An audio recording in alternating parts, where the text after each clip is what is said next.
Un zumbido escucho. Ok, ahí está. Yo muevo la pierna mucho. Está yendo, sí. Okay, yeah, it has started, so we can probably start. Okay. There is some background noise. Let's see. Okay, perfect. Now, okay, great. So this will be the last lecture of the school, and of course the last lecture of Kate. Yeah, we thank her for participating in this, and at the end we'll thank her again. But I don't want to take more time. So Kate, please go ahead and start. The polls should be ready, and you should be able to start. Let me know if you have any issues. Okay, great. Thank you. All right. So I think I'm finally going to get to the topic of the title of these lectures, which is Scattering in Neutrino Alley, after much preparation. And so after 2 days of lectures of more general topics, going from general to specific, I'm now getting to a very specific example, which is the experiment that I work on at the spallation neutron source in Oak Ridge, which is called Coherent. And I'll say something also generally about other experiments which are looking at similar physics. So where we were at the end of yesterday, I talked yesterday about solar neutrinos and supernova neutrinos, which are natural neutrinos in the range of less than about 100 MeV, with both very interesting properties and potential for learning about physics and astrophysics. And I ended with the concept that inelastic neutrino interactions that are useful for measuring these neutrino fluxes from solar and supernova neutrinos, for example, these interactions have very big uncertainties in their cross sections. We don't have a good idea of the either the magnitude of the cross section or the distribution of products that come from the neutrino interactions. And so this is something we need to measure. And I mentioned that a neutrino source, a stopped pion neutrino source, so one that comes from pions decaying at rest, they produce neutrinos in the same energy range up to about 50 MeV and can be considered kind of synthetic supernovae. And so I'm now finally going to get to this topic of scattering in neutrino alley. Here is the picture of the spectrum of the stopped pion neutrino source in the shaded regions, and also the line at 30 MeV superimposed on the supernova spectrum. I showed this before, and this is available at the SNS. And this source is really perfect for this regime. So here's a scale of different energy scales, and at the higher energy end, you have neutrinos that are scattering on quarks. And when they do that, they will tend to dump a huge amount of energy into the nucleus and will blow that nucleus up into little pieces. That is deep inelastic scattering. I'm not talking about that. Going down a bit lower in energy, I think you've heard a bit about it in GeV energy. This is what experiments, long baseline experiments like DUNE and T2K, they are looking at GeV neutrinos from a beam. And those kind of interactions, there's also a lot of uncertainties. You can have neutrinos that are interacting with nucleons inside the nucleus. And this can be disruptive also. You can have a lot of energy that goes into production of particles. It can disrupt the nucleus quite a bit. There's final state interactions can be very important. I'm not talking about that either. Going down a bit more to where we have the blue area, we talked the last couple times about inelastic interactions of neutrinos with nuclei and electrons, and these can disrupt the nucleus a bit. You can get de-excitations, particles ejected, that kind of thing, but they tend to be relatively minimally disruptive of the nucleus. And so that is the regime that we are talking about. But now I'm going to go down even farther to the very, very low energy regime where you have neutrinos that are interacting with the entire nucleus. This is a very gentle kind of interaction where you have a neutrino and it just kind of smacks the nucleus and the nucleus rolls off. And so this is really the gentlest kind of neutrino interaction. This is coherent elastic neutrino nucleus scattering. And as I said, it's when a neutrino just smacks the nucleus, exchange of a Z boson, so it's a neutral current interaction, and the nucleus recoils as a whole. And the coherence is a valid condition, pretty good condition, up to neutrino energies of about 50 MeV. And just to try to make this coherent condition, the coherent meaning you're interacting with the nucleus as a whole, to make it a little bit more quantitative, It's when the nucleon wave functions in the target nucleus are in phase with each other, which is what you get at low momentum transfer. And quantitatively, the momentum transfer is Q. The R is the size of the nucleus. And if that product is small, then the coherence condition holds. And that results in the total cross-section is approximately the single constituent cross-section, so the cross-section for scattering off a nucleon, times the square of the number of constituents, so the square of the number of nucleons that you're scattering with. And that's kind of a general property of coherence, as it goes as the square of the number of constituents. And this interaction, this kind of interaction, coherent interactions, was actually first proposed a long time ago, more than 40 years ago. And it was proposed by Daniel Friedman, who called his suggestion in his own paper, he called it an act of hubris, an act of, he was out of line because of the grave experimental difficulties for observing it. And what I'm going to show you is how it's possible after several decades to overcome those grave difficulties. And I want to make one clarification. If you know about higher energy neutrino scattering, so the kind here in the GeV range, where you are interacting with nucleons inside the nucleus, you will, there's another kind of interaction which is called coherent pion production. And this is where you actually don't destroy the nucleus, but you actually also create a pion in the final state. And this is not what I am talking about. This is an inelastic interaction. It's inelastic because you're creating new particles in the final state, and it's a much higher energy process.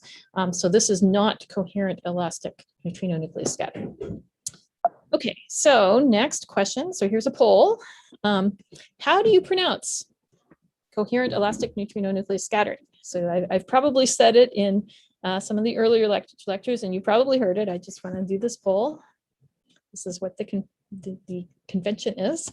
So is it Kevin's, Ken's, Kent's, Sevens, Cents, or Sens, which are all consistent with that spelling?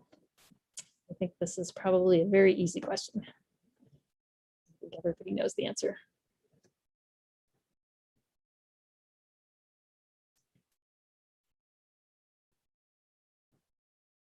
Okay, 5 more seconds.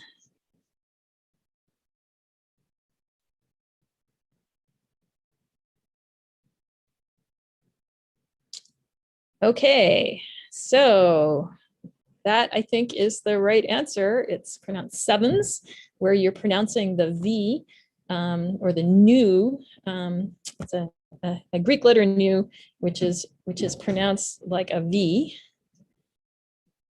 Which is, there's other examples of that, like the Minerva experiment. And so I just want to, and it seems like this meme is now, the meme of pronouncing it sevens is now quite well established. The E has to be in there for elastic, otherwise you get confused with, or some people get confused with coherent pion production. Nuclear physicists don't like NN because it means nucleon to them. And so it can be either with a Greek letter nu or with a V instead of a nu. Either way is fine with me, but the pronunciation is sevens. Okay. All right, so now let's talk about the sevens cross-section. And so this is the cross-section here. This is the differential cross-section. It's the probability of kicking a nucleus with a recoil energy T. And the quantities in this expression are in the upper right corner. E nu is the neutrino energy, M is the nuclear mass, and Q, which is square root of 2mt, is the momentum transfer of the neutrino to the nucleus. And if you look at this expression, this is what you get out of the standard model. This GF is the Fermi constant. So this is the intrinsic strength of the weak interaction in the standard model. This part here is kinematics. And so this really describes the situation where you have a light particle hitting a very heavy one. It's like a ping pong ball hitting a bowling ball. And you get this differential cross-section goes to 0 when you have 2 is equal to mt over E nu squared. Okay, so that's the end of the spectrum. And so this is kind of basic billiard ball kind of kinematics. This quantity here, I'll say a bit more about this. This is the form factor, and this this quantity expresses any internal substructure that matters, which to 0th order here, it doesn't really matter. If F is close to 1, this form factor, it's basically the nucleus looks like a single object to the neutrino, and that situation where F equals 1 is a completely coherent interaction. Now, it's not perfect ever because there's not always exactly 0 momentum transfer, but it's close to 1. This quantity here, QW, this is the weak nuclear charge in the standard model. And it's for a nucleus. This weak nuclear charge is given by this expression here. This is standard model electroweak formulation. N is the number of neutrons, Z is the number of protons, and this quantity here is standard model constants, and the sine squared theta W is the Weinberg angle or the weak mixing angle, and it has a value which is measured in other experiments of approximately 1/4, so almost 0.25. Now 4 times 1/4 is about 1, 1 minus 1 is about 0, and so this entire coefficient of Z is very small. And so what that means is the weak nuclear charge is very much dominated by the number of neutrons. This whole term, this quantity coefficient of Z is very small, and so the protons in the nucleus don't matter very much for the weak charge of the nucleus. And so the weak charge is approximately proportional to N, the number of neutrons of the nucleus. And so weak scattering really mostly cares about the neutrons in the nucleus and doesn't care very much about the protons. Okay, so I've just shifted that up to the top here. And so what this means in the cross-section is that the cross-section is proportional to the square of the number of neutrons. And so this here, what I've got on the right-hand side, I'm going to show this plot a couple more times. This is a plot of the cross-section. This is a cross-section actually averaged over a flux actually like a stopped pion flux as a function of the neutron number of a nucleus. And what you can see here is that this is an n squared dependence. It's a log scale here. And I plotted different materials, different isotopes of different nuclear species along here. And I haven't chosen these randomly. You'll see why I chose these particular nuclear targets. The thin black line is the case for this form factor here being exactly 1. There is some non-zero or non-unity form factor in real nuclei. There is some substructure that matters, and that is shown by the slight suppression here. And the green here is with an assumption for the form factor, and the width of that green line is actually the uncertainty on the form factor. So there's a quite small uncertainty on that form factor. Now this cross-section, if you actually compute it, and now here I'm plotting versus neutrino energy, for given nuclei. So in this case, it's averaged over energy for different nuclei. In this plot, the cross-section is as a function of energy for specific nuclei. What I'm showing here in the blue, this is the 7s cross-section for cesium and iodine in these two lines here. And that, by neutrino standards, is actually a very large cross-section, and that's reflected. The reason for that is the squared. It goes as n squared, whereas a regular charge current cross-section typically goes as n, or just the number of nucleons. And so on this plot here, it's compared to, for example, so this green is actually one of the few measured cross-sections, measured at some level, is the charge current cross-section of electron neutrinos on iodine. And you can see there's a couple of orders of magnitude difference here. It's really this 7s cross-section is large, so it should be happening a lot.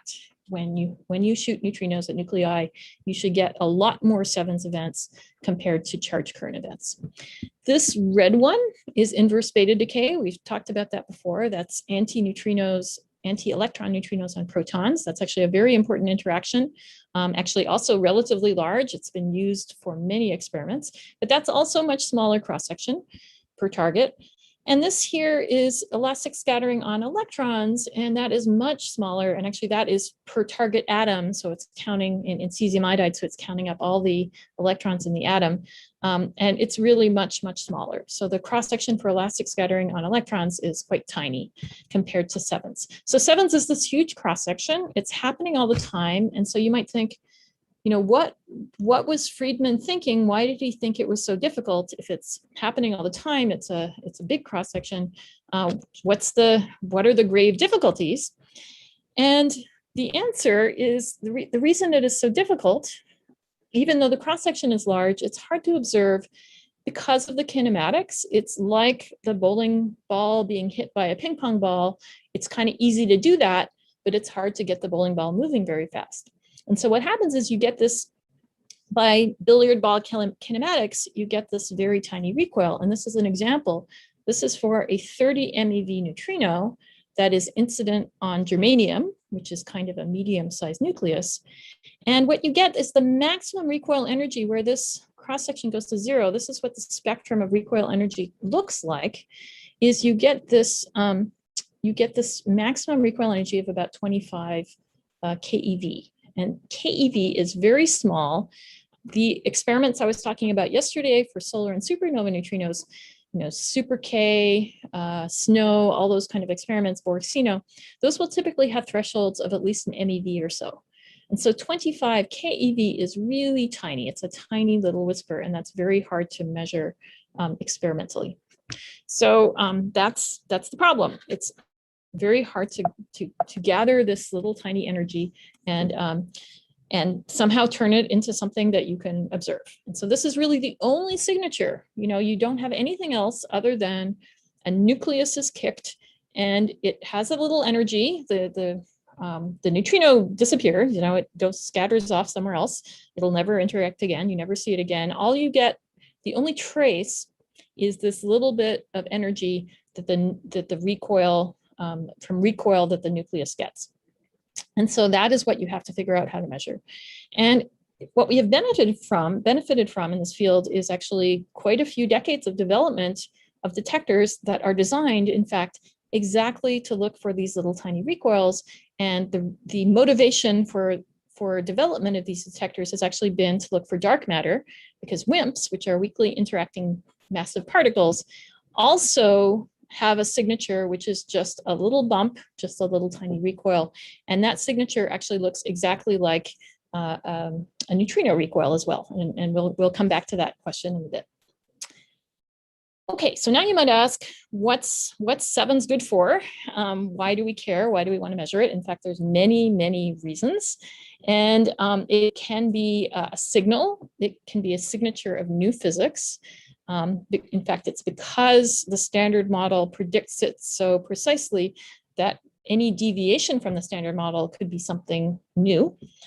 It's also a signal, I think I'm not going to talk about this one, but it's also, if you're into nuclear physics, if you want to understand nuclear structure, even though to 0th order, a sevens interaction is just hitting a whole nucleus and you can't see the substructure, that's not a perfect approximation. In fact, you can learn something about the structure of the nucleus from sevens. You can learn about the radius. I think I'm not going to talk about that, but that's another thing. Sevens is a background.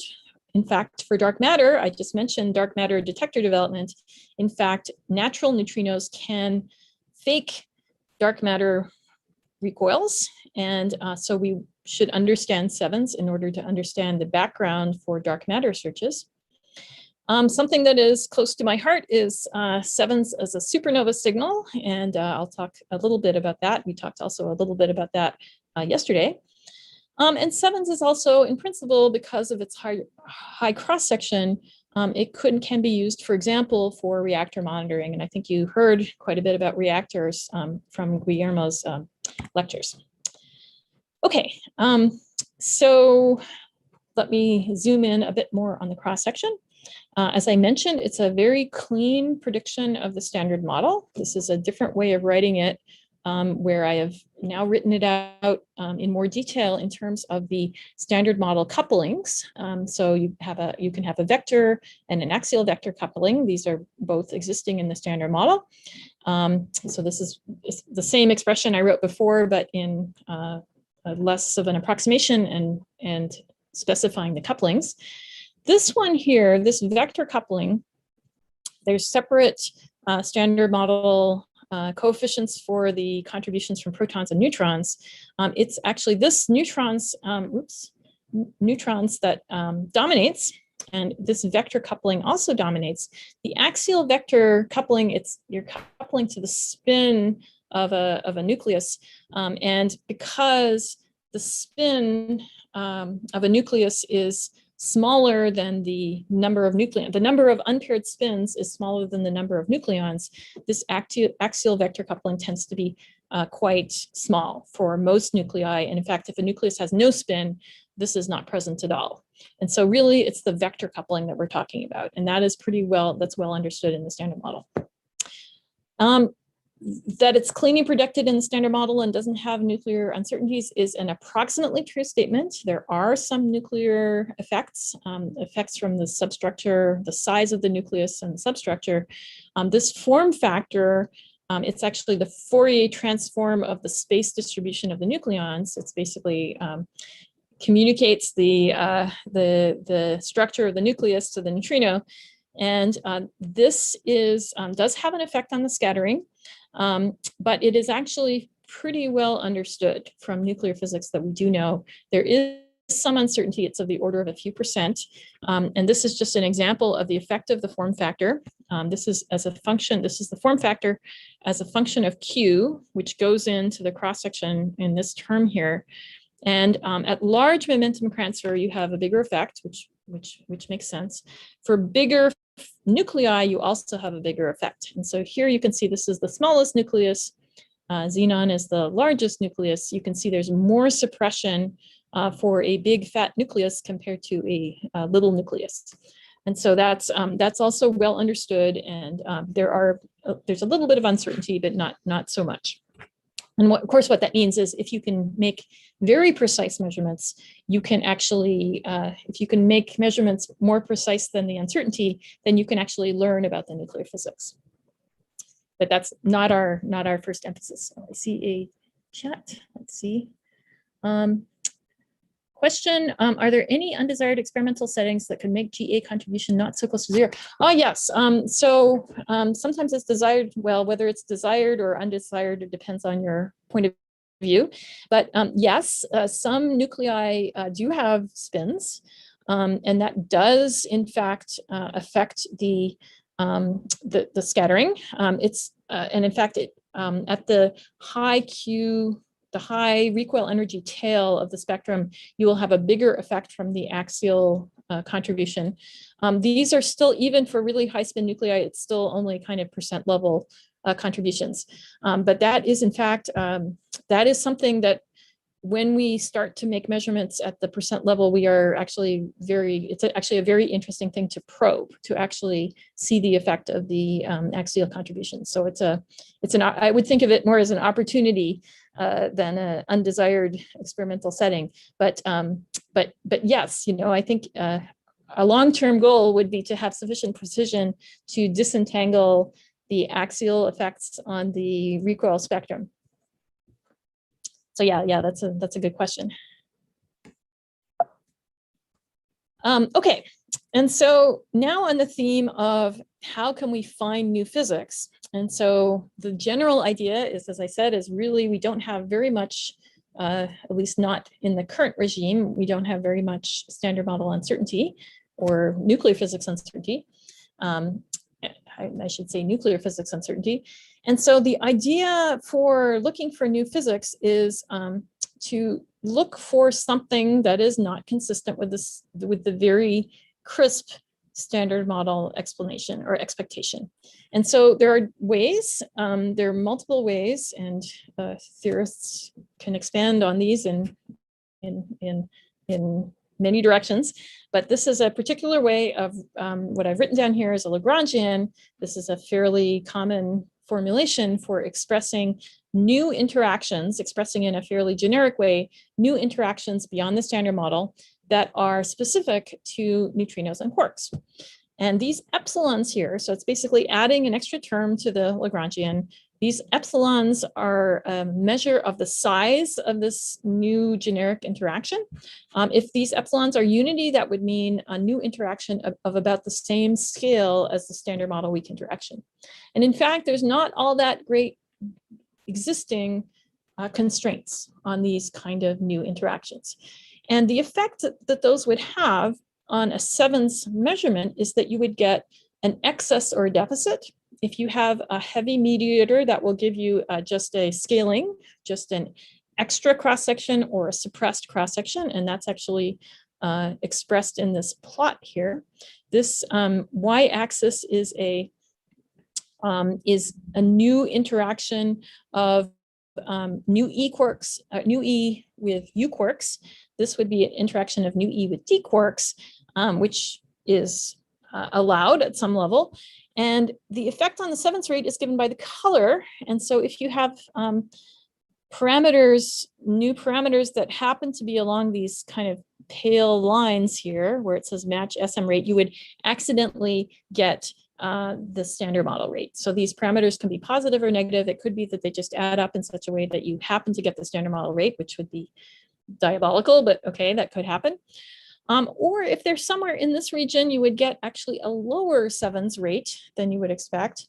If they are relatively large on these wings here, where it's red, you would actually get extra sevens compared to your standard model expectation.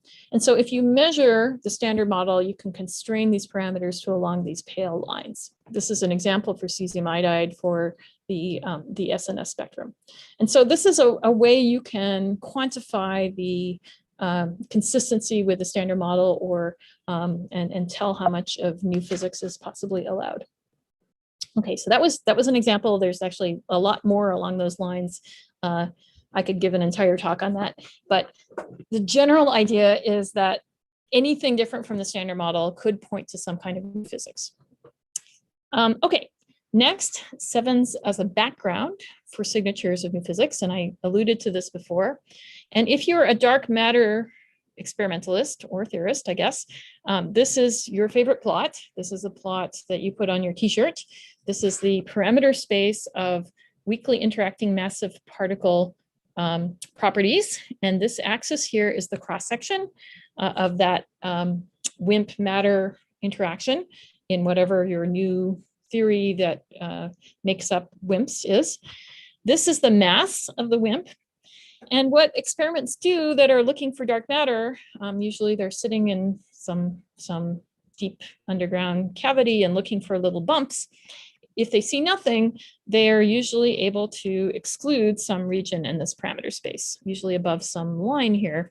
And what this field has been going towards is, so far there are no really well-confirmed signals. There are a couple of strange things out there, but really nothing has been seen. And these lines here are being pushed down and down. And this line here in the red dashed and below it, this is what is known as the neutrino floor. And what that is that's the parameters at which, if you have an experiment that is sensitive to those WIMP parameters, then it will also be sensitive to sevens from natural sources. And the natural sources here are the solar neutrinos, atmospheric neutrinos, and also supernova neutrinos that are relic, that are left over from all the supernovae that have happened. This is also known as the DSNV. And this, you can see that that's a low flux. So this is the floor is low in this regime. But here, where in this area here, there's kind of a cliff, and you can see that these limits are actually starting to clip that cliff here. This is where boronate neutrinos from the sun are creating a non-negligible background for WIMP dark matter searches. Now, you can also think of that background as an opportunity for a signal. You can actually observe solar neutrinos. And in fact, this is what some experiments have already put limits looking for these. Okay, question here. The x-axis mass should be read as just energy for neutrinos. Not exactly, not directly. No, it's really, it's not.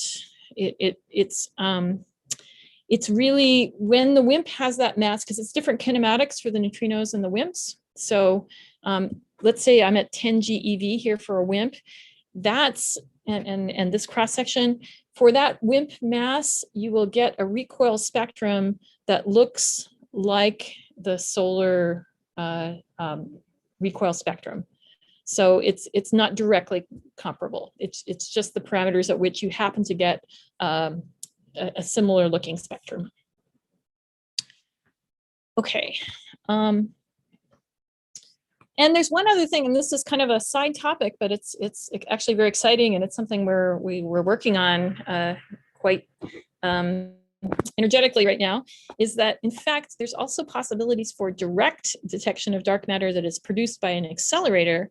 And in fact there are models that from what I understand, are fairly plausible in the world of dark matter, relatively light dark matter, in fact, is that you can actually create dark matter in an accelerator source. So for example, the same kind of source that makes the neutrinos, the SNS, you're making lots of pi zeros, you're making lots of particles that can subsequently decay to the progenitors of dark matter like particles. And then those dark matter particles can also make little recoils in the detector. And so this is something that you can actually search for directly, that in fact the distribution of those recoils from the dark matter is somewhat different from what you expect from the neutrinos. What you expect from the neutrinos is very well understood.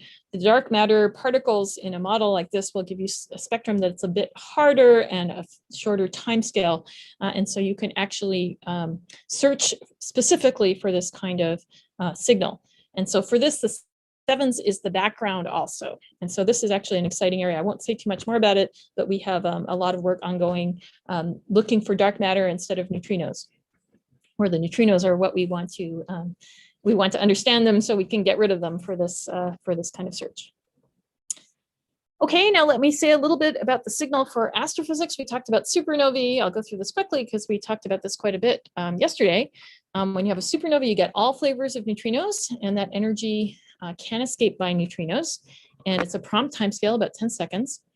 And dark matter detectors, in fact, can see a burst of supernova neutrinos from the sevens recoils. If you have a huge burst of neutrinos, they are going to make little recoils in your dark matter detector.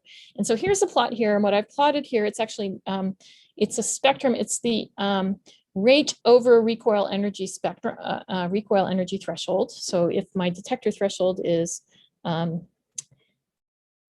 keV, then this will be the number of events I expect. If my threshold is for this particular nucleus, if it's 45 keV, this will be my rate for this particular nucleus. And so my question is here. So now I'm turning this into a poll question. I haven't shown here, I'm hiding what particular nuclear targets I'm talking about here. They belong to these different lines with the different colors, belong to 3 targets which are used in underground low threshold experiments. So argon, germanium, and xenon. And what I want you to figure out based on the shape of these lines. So here we have one where you have a lot of recoils at higher energy. Here you have one where you have a lot of recoils, you have fewer recoils at higher energy, more at low energy. Based on what you know about the kinematics, which target is which? And so is the blue argon, the green germanium, and the red xenon, or one of these other combinations? So I'm going to make this into a poll. And just to be clear, argon is the lightest, germanium is medium, and xenon is the heaviest. So let me do the poll here.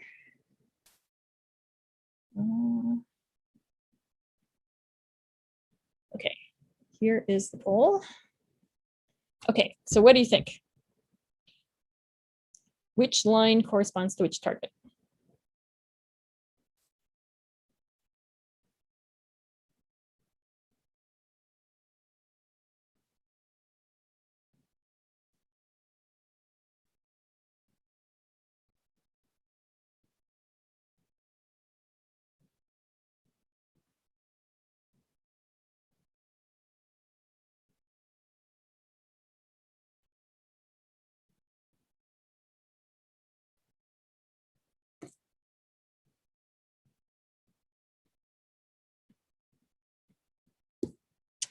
Okay, let's see.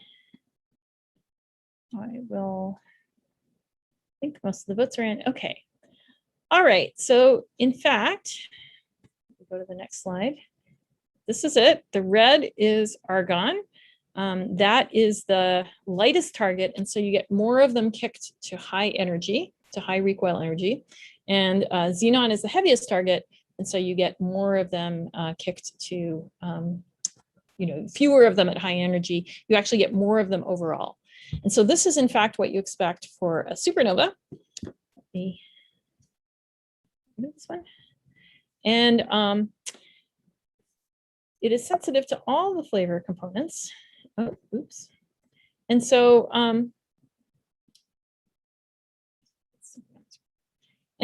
the reason this is interesting is that, okay, there I have the question, why is this an interesting signal? It's because it's sensitive to the entire flux. And I think we talked about this last lecture, is that you basically have, if you want to have sensitivity to the entire flux of the supernova, it's very helpful to have a neutral current measurement, which doesn't care about the flavor. And in fact, that's something that sevens could bring to the party, is really telling you about the entire energy of the supernova. And so this is just an example. These are a bunch of existing or recently past and future, xenon detectors that are built for dark matter. There's xenon, an upgrade to the xenon experiment at Gran Sasso. There's LZ in the US, and then Darwin is kind of I think it's 40-ton scale xenon detector, which is planned for the future. And this would get really quite a decent measurement of the total flux of supernova neutrinos. This picture here is just showing you the counts per time bin as a function of time. In Darwin, it's really hundreds of events, and good sensitivity out to quite far distances. So this would be really cool. And it's also all kinds of other large dark matter experiments would have similar kinds of capability. And the way to kind of think of this, the way I like to think of it, it's kind of like the neutrino floor so here's the neutrino floor, and the neutrino floor comes from the diffuse flux of all the supernovae neutrinos that have ever been or that have been emitted over the entire history of the universe, that are now arriving at Earth. And this is where the neutrino floor is in fact very low. But if you have a burst supernova, the supernova burst flux at 10 kiloparsecs is something like 9 or 10 orders of magnitude greater than the DSMB flux for 10 seconds. And it's kind of like that floor is coming and smacking you in the face. You just get a big burst of the neutrino floor coming up to meet you. Okay, so that was a sample of motivations to measure sevens. I didn't go through all of them, but there are many more, but those are some of my favorite ones. So now let me talk about how you actually go about and measure this. And I think you've heard about some detectors already, for example, from Guillermo, but I'm going to talk about the ones that we're using at the spallation neutron source. So if you want to detect sevens, you need a source and you need a detector. And what you want for your source, you always want lots of neutrinos. You always want a high flux. It's great if you have a well understood spectrum. That really helps you, since you know what the response is going to be to a given spectrum. If you understand your spectrum, you can understand your signal, and therefore you can tell if it's deviant from the standard model. It's nice if you have multiple flavors too, because new physics could manifest itself in something that is flavor dependent, some kind of flavor non-universality, which is all the rage now from collider experiments. What's really nice is if you have a pulsed source. So if you know your neutrinos are all coming at a particular time, if they're coming in bursts, all in very short time intervals, then that is extremely helpful for background rejection, because you know your neutrinos are happening at particular times. You can reject anything that happens outside of those times. And furthermore, you can use the data outside of the pulses to determine your background. And so really you only care about fluctuations of the background. You only care about the square root of the background, because you can measure exactly what your background level is for steady state backgrounds. You also want to get close, which means you can have a higher flux. And you also want access to control and stuff like that. And now you've already heard about neutrinos from nuclear reactors. There's really nice talks from Guillermo. And these are neutrinos. They are all Nui bar produced in fission. You can get enormous fluxes from a reactor, which is really a huge advantage of a reactor, is you can get really very large numbers of neutrinos. And 7 searches have been going on for a long time, and I'm actually very excited and optimistic they will succeed in the near future. But they're hard, and the reason they're hard is that the neutrino energies are quite low, and therefore the recoil energies are also very low. So it's really quite hard, and it's also a not pulsed usually, and so you don't get the advantage of a pulsed source. And here's just a bit more about the energies. So the cross section increases as the square of the neutrino energy. That's a common property of neutrino cross sections in this regime. And furthermore, the maximum recoil energy you get goes as E squared over M. So that also increases with the square of the neutrino energy. And so this on the left here is an example. This is the maximum recoil energy you get. It's just E squared over M. This is for an argon target as a function of neutrino energy. So it's just a quadratic. And you can just see on the scale here that if you're a 30 MeV neutrino, your maximum recoil energy is tens of keV. But if you're a 3 MeV neutrino, your maximum recoil energy is less than 1 keV. And less than 1 keV is really, less than 10 keV is already hard. Less than 1 keV is even harder. So it's hard. And here, this is another plot comparing, this is for the same flux. This is comparing the recoil spectrum for a reactor, which looks like this. So then it maxes out less than 1 MeV, as I just said from the left plot. This is including the cross-section increase. It's 100 times more events because it goes as the square if you have 30 MeV neutrinos. And the maximum is also very much larger. This is a bit unfair because you can get bigger fluxes from reactors. So this green, you can usually make it go up compared to the red. But still, this illustrates that you really, the recoil energy is hard when the energies of the neutrinos are low. And so you might say, well, why not go even higher? Why stop at 30 MeV? Why not go to 300? And the reason is that once you get too high energy of your neutrino, you lose coherence. You start actually scattering off the nucleons inside the nucleus instead of the whole nucleus. And another way of thinking of it is that the wavelength of the neutrino gets small, and you start to actually, it sees the substructure of the nucleus when it's high energy, and you won't have very much coherent scatter. The fraction of coherent scatters will flatten out. And so if you want to have a highly coherent interaction, probability of interaction, then this condition, which I had on one of the first slides, has to be satisfied. You have to have a low momentum transfer. And this is true if you have a medium-sized nucleus. It's if you have less than about 50 MeV, it's a pretty good approximation. So you can't go crazy, you can't go too high.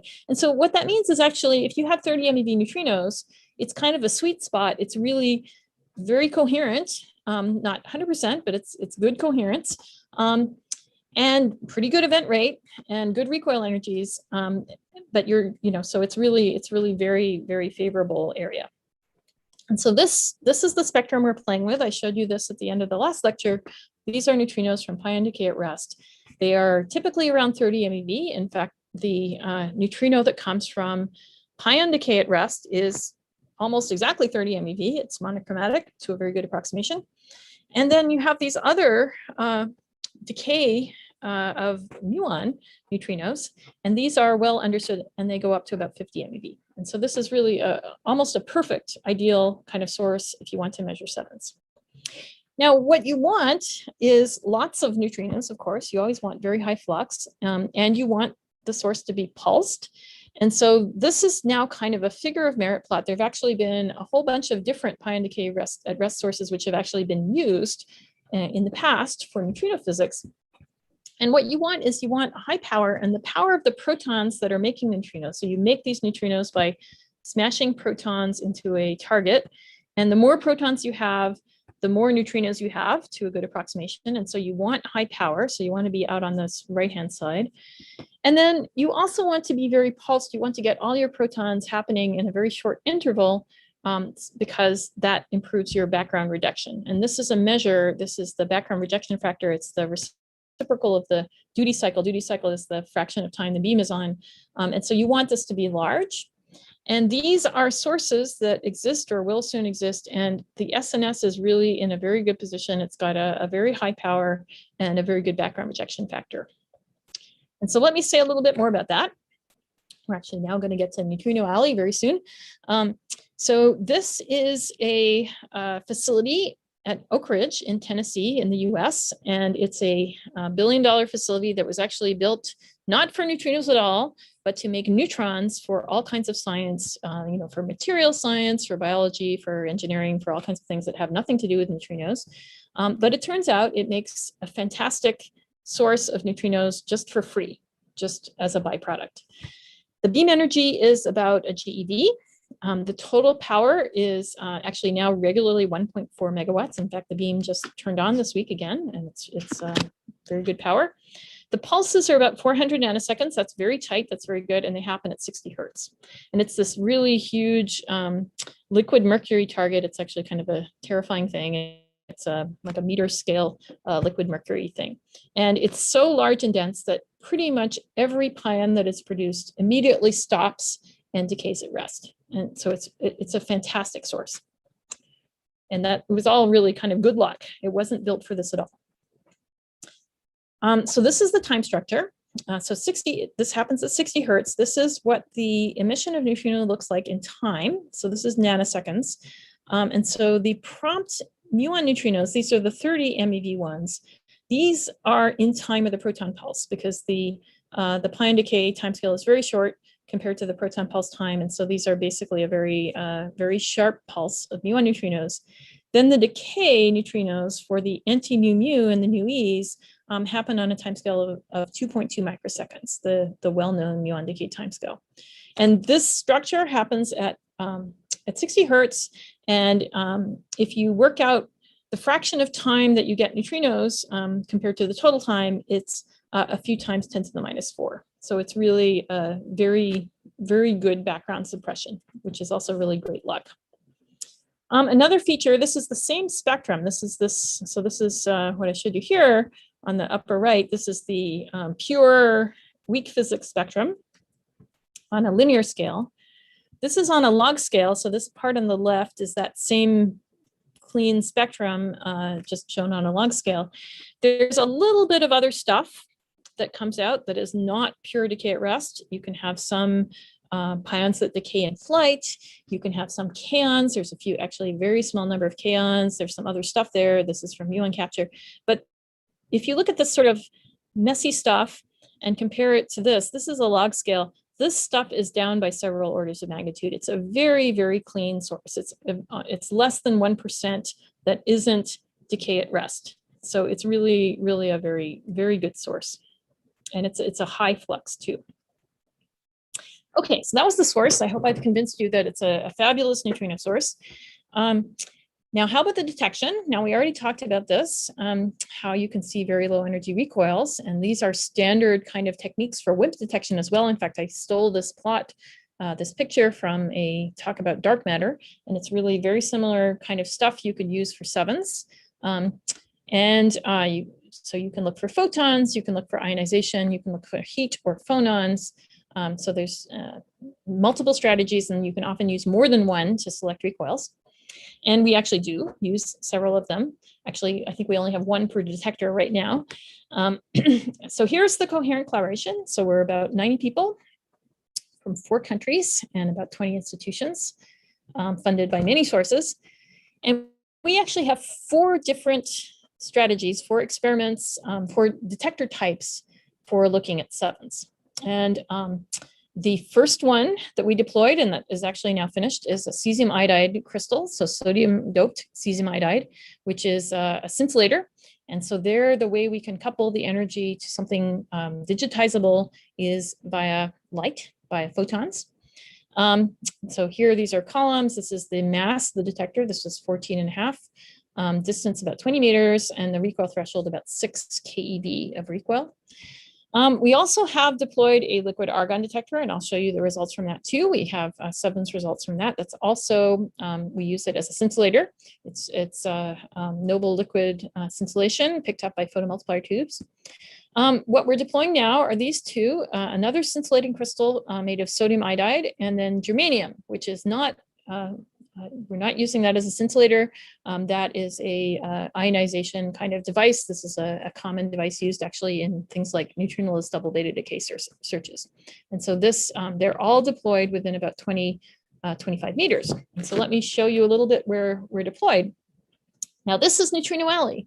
This is also another piece of really good luck, is it turned out that there was this corridor, a utility corridor, which ran, it runs parallel to the beam. So here's the beam. These are the protons that come in. They smash this mercury target. That's that rectangular thing I showed you before that's got mercury in it.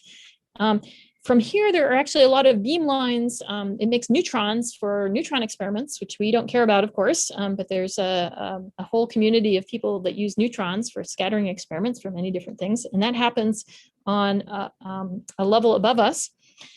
And the neutrinos come out isotropically. So when you have a decay at rust, the neutrinos will come out in every direction. And so we just sit in this hallway and we sit in the glow of neutrinos that come from this target along this line here. And here's what it looks like if you look down Neutrino Alley. Actually, I should have used my Zoom background for Neutrino Alley. Too late now. But it looks like this. So these are just this is a ventilation pipe. There's also a pipe that emits gamma rays that we have to shield a bit against, but it's not so bad. And so this is where we have our detectors deployed. This is where cesium iodide was deployed. It was actually at a quite almost the closest distance. We also have a bit of overburden. We have a ceiling above us, and so we can get rid of a bit of cosmic rays because of that. This is where argon is deployed at the end of the hallway, and this is where we will be deploying germanium and sodium iodide along the hallway. I'll say a little bit about these nin cubes if I have time. That's what you're seeing here, these blue things. Okay, and so this is our expected recoil energy distribution for these different detectors. And so here again, you can see the kinematics.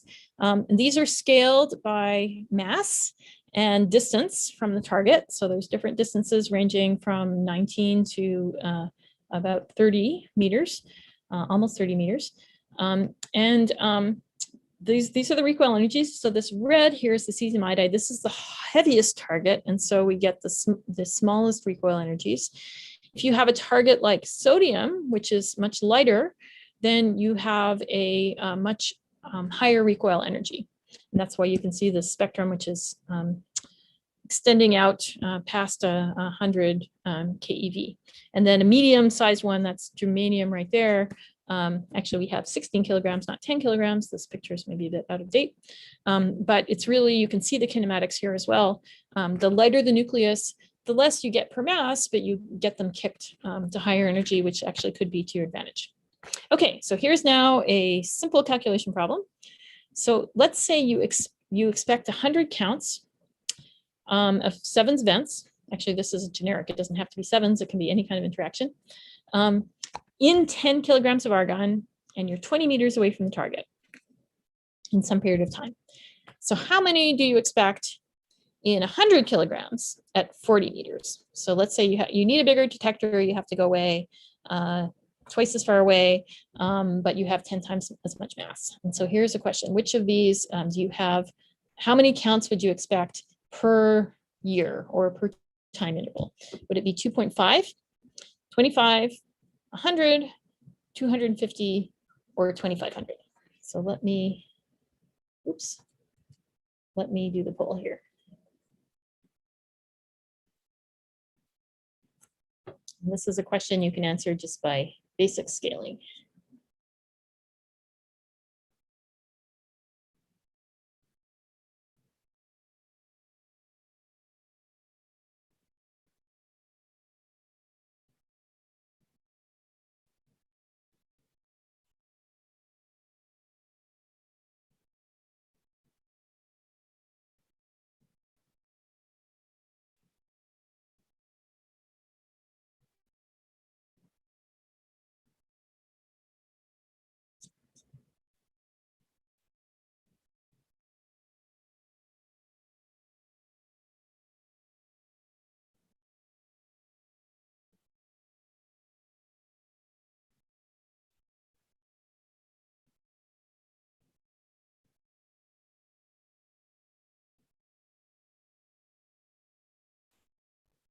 Okay, 5 more seconds.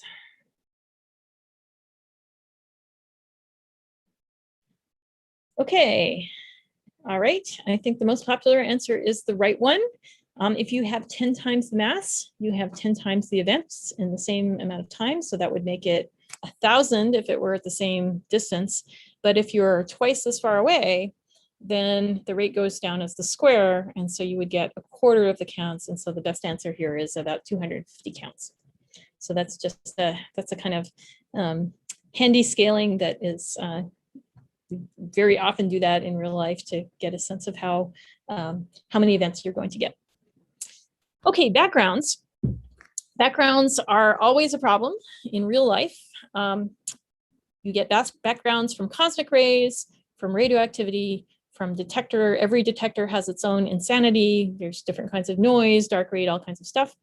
The one kind of background that we really hate is background that is correlated with the signal. And in this case, that would mean from the spallation neutron source. So the spallation neutron source, it's a neutron source. It makes neutrons. We don't want the neutrons because neutrons will come in and they will smack the detector and they will make little recoils. You know, sometimes they make multiple recoils so you can reject them, but you can have a neutron come in and kick something and that will look just like a Sevens event. And those are in time of the beam, which is especially nasty because the steady state backgrounds, you know, you have them, but you can tell what they are off beam pulse, and you really only care about the square root of them. So any kind of background that is in time with the beam, you have to very carefully think about. You have to measure it, you have to model it, you have to characterize it. So that is really our biggest, one of our biggest worries. And there's also one other, this is kind of an interesting background. It's a background that is also a signal. You can call it a kind of friendly fire background. And this is what we call neutrino-induced neutrons, so NINs. So we have sevens and NINs. And these are actually charged and neutral current events that are inelastic that happen in the lead shielding. And lead is especially, it can happen in any shielding, but lead is especially susceptible to this. And so, for example, if you have a charge current interaction on lead, it creates a lepton, which you don't really care about because that will usually range out in the shielding, but it can also create an excited final state nucleus, which then spits out a neutron, and then that neutron can wander into your detector and smack something and look just like a Sevens event. And so this is a problem that we have to think about. Same thing can happen from a neutral current interaction, although that tends to be smaller. And this cross-section is actually not so small. Here on this plot, I'm comparing the cross-section in blue for sevens on germanium. In black is the cross-section for NINs and lead. And so it's still smaller, but it's not that small. And so we do have to worry about it. And we have to design carefully. You don't want to put your lead shielding right exactly where your detector is. And furthermore, the uncertainties are not so small, and so we have to worry about it. And I can point out this is actually interesting to measure. And in fact, you saw those NIN cubes on that other plot, on that other picture. That is actually a dedicated detector to try to measure this cross section. And actually, we're getting close to having results from that. I could point out that for reactors, this is not really a problem because the energies of the neutrinos are not high enough to create. They are below threshold for this kind of interaction. So it's not really a huge problem for reactors, but it is a problem for us because we have higher energy neutrinos. But we do have a good handle on it. Okay, so now let me talk about the results from Coherent. The first one was from a cesium-iodide detector that was put together at University of Chicago. These are two students who got the first theses on this. This is what it looked in its shielding in Neutrino Alley. There were several layers of shielding, including water, low background lead, and poly. A question here. What is the main challenge of the analysis of the, good question. Okay, I don't have dedicated material here on the NIN cubes, but the problem is low efficiency actually. So what the NIN cube, the dedicated NIN detector looks like, it's actually got there's one right there you can see in the background. It's got water shielding on the outside, then it has about a ton of lead, and then inside scintillator detectors. So the challenge is just that the efficiency for getting a neutron inside is not that high. There's also iron. Actually, iron, the cross section we think is much lower than lead, but even in the lead detector, the efficiency of getting a neutron signal in the scintillator, which doesn't have that low a threshold, is not that great. And it's just there's a lot of background from other neutrons in that particular location, and the challenge is really just the analysis challenge of getting the signal from the background. But it's in pretty advanced stages, and it's not unblinded yet, but we expect that relatively soon. The lead mins, we don't have analysis yet for the iron. We call them noobs also for neutrino cubes. We don't have iron noob. So yeah, but that's a very interesting side topic on elastics for coherent, and it's actually relevant for supernova neutrinos as well. I think I mentioned that briefly. I think you might have seen it in a previous my slides from yesterday. There's actually a lead-based supernova detector called HALO, which makes use of this interaction. It's got about 80 tons of lead at Snow Lab underground. Okay. So this is the cesiumide detector, and this is our first results. This was in 2017, so already almost 4 years ago. This was the first Light 7's experiment using the spallation neutron source with a 14.6 kilogram cesiumide detector. This plot here is a two-dimensional plot of photoelectrons from so it's basically a crystal with a photomultiplier tube attached to gather the scintillation light. So the photoelectrons are approximately proportional to the recoil energy, which is proportional to Q squared. And then this is the arrival time, which we're able to use. So we're able to use both the energy and the arrival time. This here is integrated over time, the energy spectrum. And so it's really goes up here, but there's an efficiency that turns on at about 6 or 7 photoelectrons. And so this is our measured photoelectron spectrum. And you can see the contributions from the expectation for the different flavor components from the stopped pion source.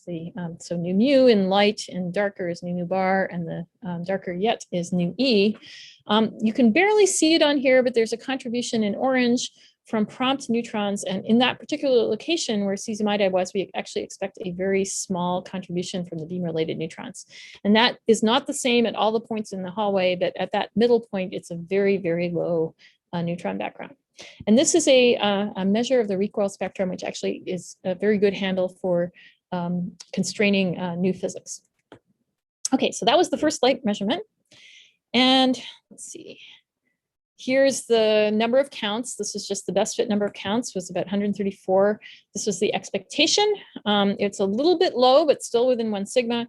And we reject 0 at a very high confidence level at almost 7 sigma. So it's really very clean measurement from that point of view.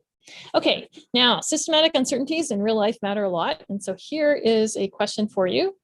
What do you think the source of the biggest uncertainty on the 7th rate was for this first result? Was it event selection? Was it the neutrino flux normalization? Was it the detector response? So that's the quenching factor. I think you heard about that from Guillermo. Was it nuclear structure uncertainties? Was it radiative corrections, or was it graduate students? And I'm going to say definitely not graduate students, because we had fantastic graduate students. So these are your options. So let me stop this and start the new one. All right, so what do you think the biggest uncertainty is out of these options?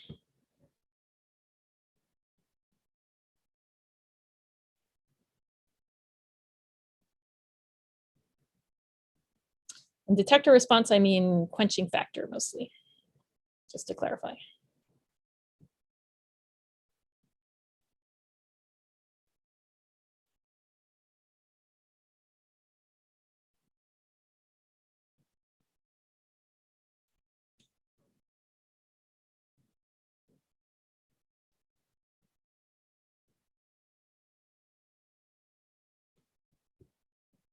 Okay, 5 more seconds.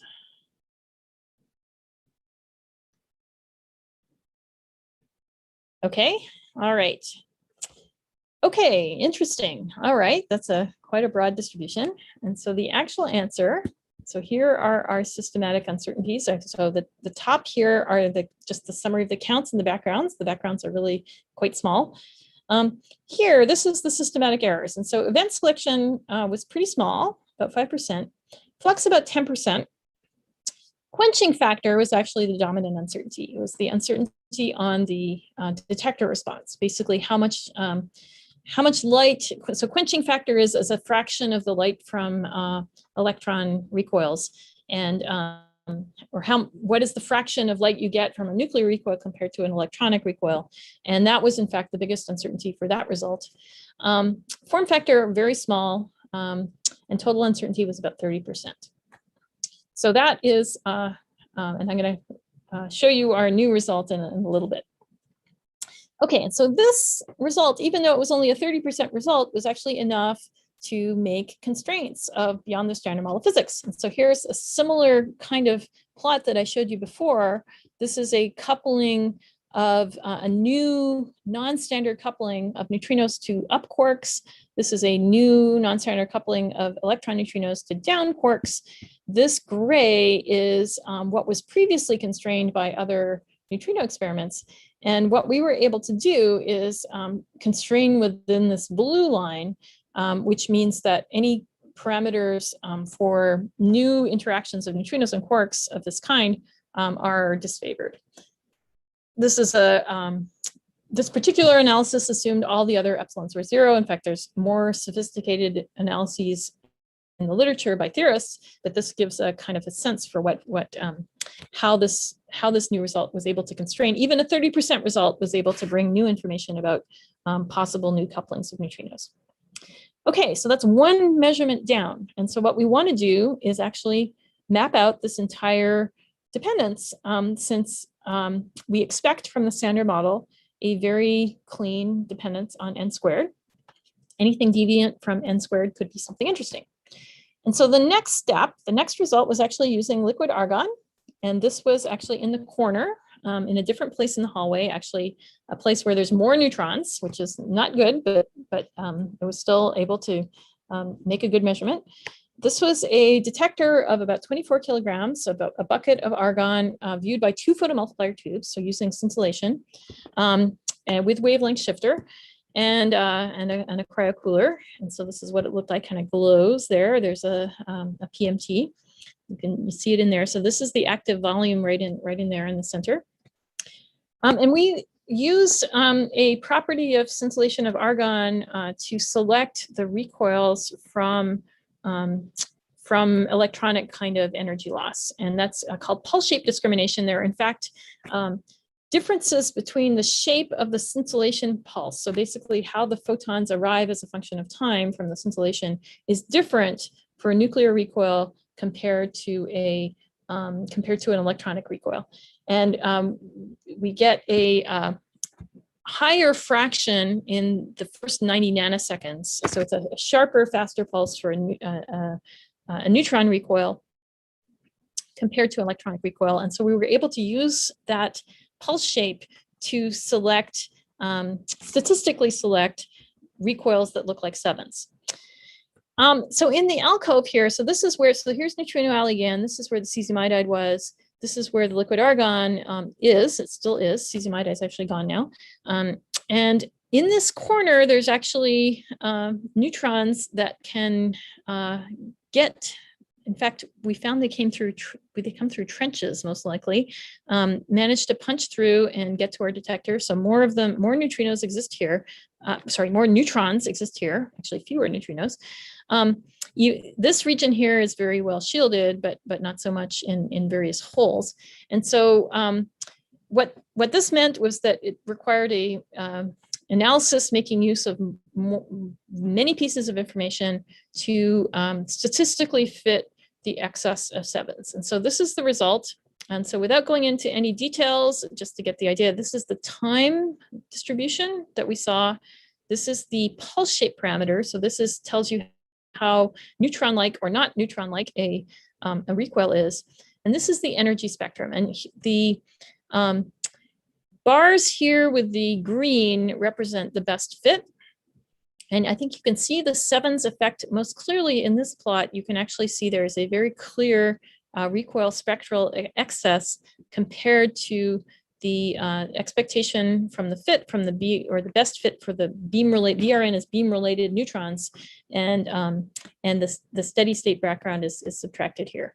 So it's and this blue is the fit contribution for the sevens, and using that, we're able to improve the constraints on the NSI parameters. So whereas before it was this orange band, now we are able to constrain to two red bands here. And this central part here where you would expect a suppression is now ruled out. And here are the systematic uncertainties. In fact, I don't expect you to process them all. Just to give you the idea, that the takeaway message from this slide is that the dominant uncertainty for this one, whereas for the first season-wide result, it was the quenching factor. Here, the quenching factor uncertainty is very small. Here, this is the argon quenching is well understood in that regime. The biggest uncertainty is actually the neutrino flux. And I'll come back to that briefly, how we can possibly improve that. Okay, so what we have now is, in fact, a new result of cesium iodide using the entire data set. So that first data set was a bit less than half the total that was acquired. And we actually now have better detector response understanding. There's been a lot of work to understand those quenching factors and improved analysis. And this was actually shown by Dan Pershey. This is not quite submitted for publication, but it's coming very soon. This is the photoelectron distribution. And the best fit sevens is the orange. This is the steady state background, which is quite undominant. Here it is as well. In time, these are the beam related neutrons, which are actually pretty much all prompt. They're all at early times, and the orange is the 7. So it's a very clean signal as well for the full analysis. And we have these are the counts, about 300 sevens counts in the full data set. And so now let me ask you this. What do you think the source of the biggest uncertainty on the sevens rate is for this full coherent cesium iodide result? And I've got the same choices as before. Let me make the poll. And set it here. Oh, this was in fact, I have to redo this poll, I think. Relaunch. Okay. Continue. Okay, so let's try this one again.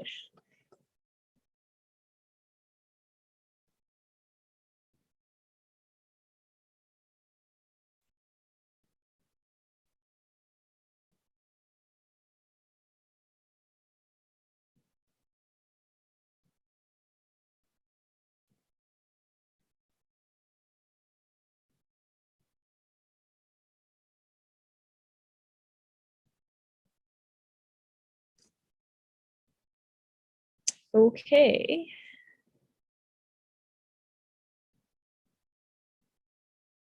All right. Okay, and the most popular answer is indeed the right answer. The new best uncertainty, or the new, not best, the new worst uncertainty is, let's see if I can somehow get rid of this. The new worst uncertainty is, in fact, the beam normalization. So this plot is showing in green is old uncertainties here in fractional percent. And the purple is new uncertainties. And the biggest one here, this is statistical, that's still relatively large. But now the biggest purple uncertainty is the neutrino flux. So that is, in fact, that is going to be common to all of the experiments that we do. Basically, knowledge of the neutrino flux is going to fundamentally limit any kind of experiment that you do at the SNS.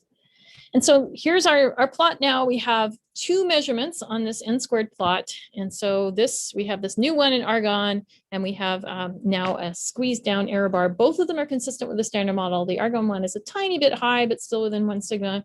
The cesium iodide is a tiny bit low, but still within 1 sigma. So it's really consistent. And this is now the new constraint in purple from the cesium iodide new results from late last year. Okay, 2 down, still more. So let me just go through what we are next doing. And so what we're busy working on right now is deployment of germanium. So we have, in fact, 8 2-kilogram detectors that actually have all now arrived and are being characterized now for deployment starting later in the summer. Germanium is well known to have great energy resolution. The quenching is well understood, and timing is not super fast, but still good enough to take advantage of the beam. And so in fact, it turns out that we have the actual active mass is closer to 18 than 16. So that's great news, and the specs look pretty good. We are hoping to upgrade. We actually don't have funding for this yet, but we are hoping to build a 750 kilogram liquid argon detector in the same place that the current 20 kilogram detector is. This could also potentially use underground argon, which is in fact one of the dominant steady state backgrounds. And this one is also very interesting for the stuff that I talked about last time, that we actually get a pretty decent number of inelastic events as well. So we could study this interaction, which has not been measured ever at all. And I showed you last time that there's a lot of uncertainty. So we could actually learn about this interaction of charge current. And we are working on a very low statistics measurement we could do in the small detector, which is not ideal. It doesn't have a good gain for that. But we are hoping to do a really a good job on this for a new detector. And here, okay, so here's just, I think this is the last poll. So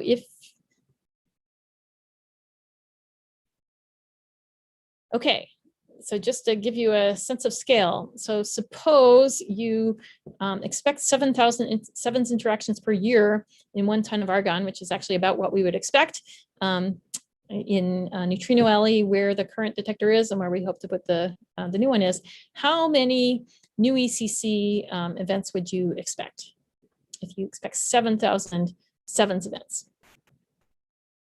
Just sort of order of magnitude.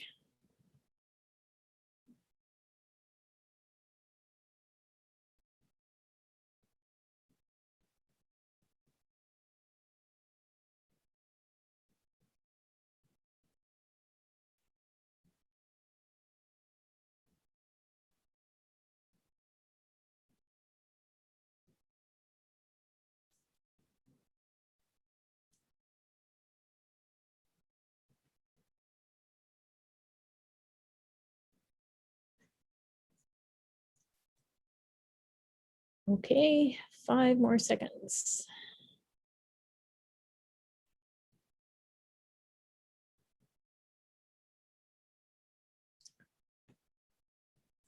Okay. All right, well, the people who answered 70 are not bad, considering it's sort of a square, but actually it's down by a factor of n. Approximately. The answer is actually about 340 events. So 300 is probably the best answer, but the people who answered 70 are not crazy. That's not a bad guess. It's down by approximately a factor of 18 because the inelastics go as about n versus n squared for the sevens. I can point out that the inelastics, this is not that easy a question to answer precisely, because the inelastics depend very much on the nuclear physics, and you can have factors of several if the nuclear matrix elements are favorable or not favorable. So the back of the envelope is not perfect for this kind of thing. So the answer is we expect about 300 per year, which is really not bad. Okay. this is the sodium iodide detector. I won't talk about any of these in detail because I'm going to run out of time. I don't want to keep you late on Friday. So this is just to mention, we've got a whole lot of sodium iodide available, and we're busy refurbishing bases. Actually, a lot of this is happening at Duke, and getting shielding set up. We're deploying this later in the summer. Eventually, we hope to have up to 9 tons, but we have 2 tons in hand. This here is the other thing we're working on right now, and we actually do have the funding for this. This is to build a heavy water detector, and the idea of this is to actually improve the flux normalization, which is now 10%. It's the biggest flux uncertainty. The interaction, the charge current interaction on deuterium is well understood to about a few percent, and so if we can exploit that interaction, so it's charge current of nu eon d, if we can measure this rate, then we can normalize the flux to very likely in the first iteration, maybe 5%, which is much better than 10%, and maybe even down to a few percent. And so this is what we're building right now. We have enough heavy water for 1 detector and hoping to get 2. And this is the overall status of our detectors. Cesium iodide is now finished. We're getting the full data set out very soon. Liquid argon, we have the first result, doing R&D for the second one, hoping to get funding for an expansion. Germanium under deployment right now. Sodium iodide is also under deployment right now. And we also hope to do the heavy water for flux normalization. And actually we have a million ideas of other things to do. And we also are hoping to exploit a second target station. The power is going to be upgraded. We're going to have more neutrinos. And so I could spend another couple hours talking about all these things, but I'm going to have to stop. But it's really many, many exciting things for the future.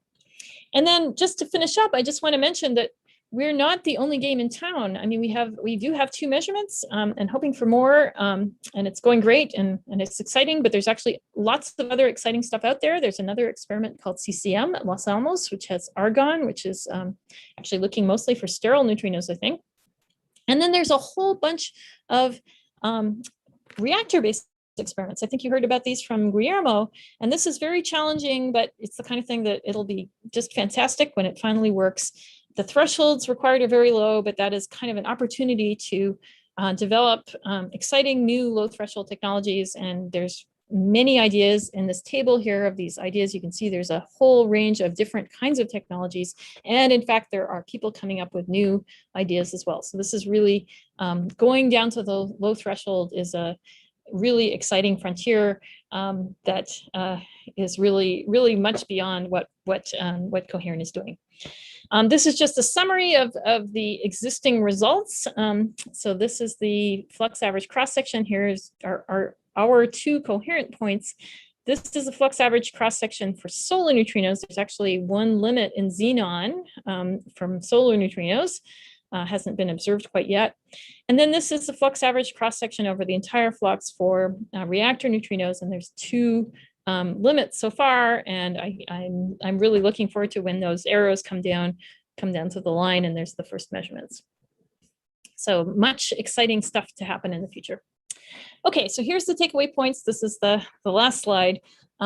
So sevens, it's got this big cross section but tiny recoils. It goes as the square of the number of neutrons. It has become accessible now with low threshold detectors, and what has enabled us to do the measurement at a stop pion source is the extra energy of that source, and also the timing has really helped. We've made this first measurement. We've now got argon and more cesium data result, the full data set, in fact, and even that was enabled us to do meaningful bounds on beyond the starting metal physics. More soon, we're deploying 2 new detector technologies and also going after ineelastics, multiple targets upgrades. We've got many, many more ideas, and we're hoping for maybe even bigger facilities at the upgraded spallation neutron source. And lots of other experiments are underway, and will very likely join this, are probably having fun already, but joining the measurement fun as well. So I will stop there. Okay, thanks, Kate. Thank you so much for this wonderful talk. And yeah, very exciting future ahead. Many things going on. And as you mentioned, also many other experiments that are coming online. So yeah, definitely a very, very active field we have. Yep.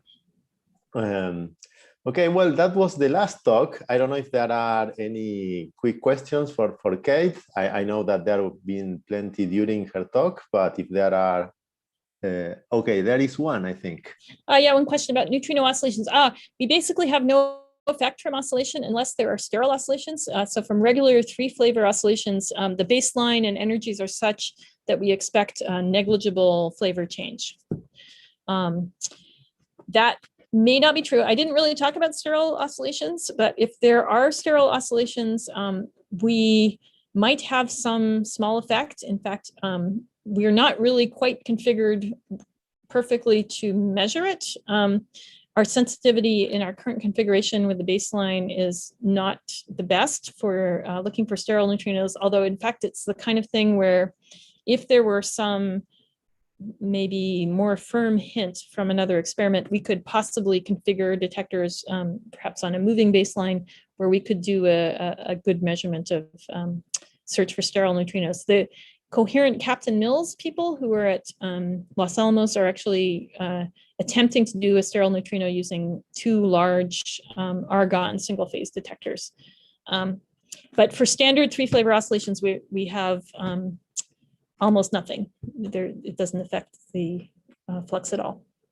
And furthermore, well, it wouldn't matter for 7s also, even if there were, neutral current doesn't care about the flavor, so we wouldn't see any oscillation effect. Okay, thanks. Any other questions for Kate? Okay, if not, then we close the school. Just on behalf of all the organizers and the physics department of the University of Buenos Aires, I would like to thank Kate and well, all the other speakers that may or may not be connected right now, but we will thank them individually. And just with that, mention that we are extremely happy on how the school went, even though these harsh times with COVID and all the restrictions that we have.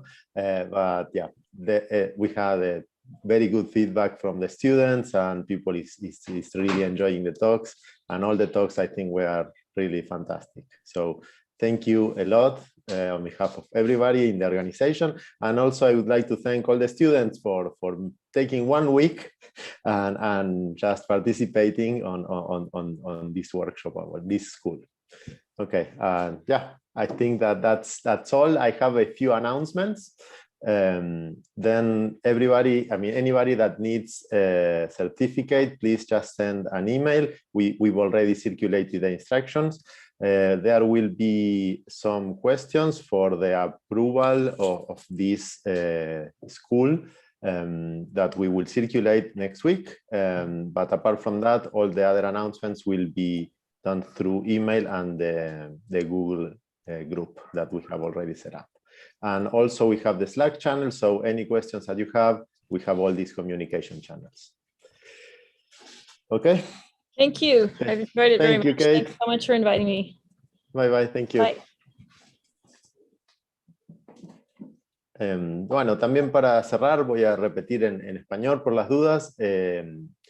Para aquellos que necesiten un certificado, por favor, nada más envíen un mail a la cuenta, tal como fueron las instrucciones en el mail anterior que mandamos, y les enviaremos el certificado de participación. Después también para la gente que necesite un certificado de aprobación para los puntos de doctorado, vamos a estar mandando la semana que viene una lista de preguntas que tendrán que contestar, y una vez corregidas les enviaremos el certificado de aprobación para que puedan pedir el punto de doctorado.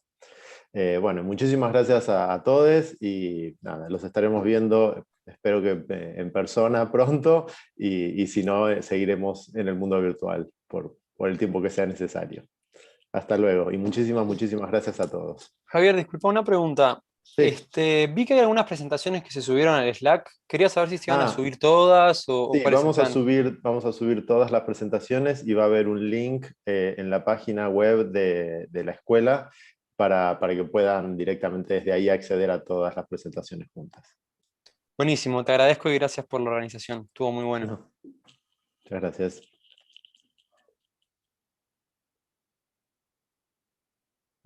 Bueno, entonces, nada, terminamos la escuela.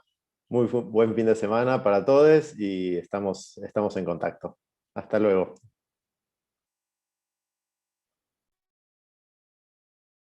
Darío, estás muteado, ¿eh? Si querés hablar, desmuteate. Gracias, Javier. No tenía más nada que agregar. Coincido plenamente con lo que dijiste, así que estamos en lo mismo. Creo que seguimos en YouTube todavía.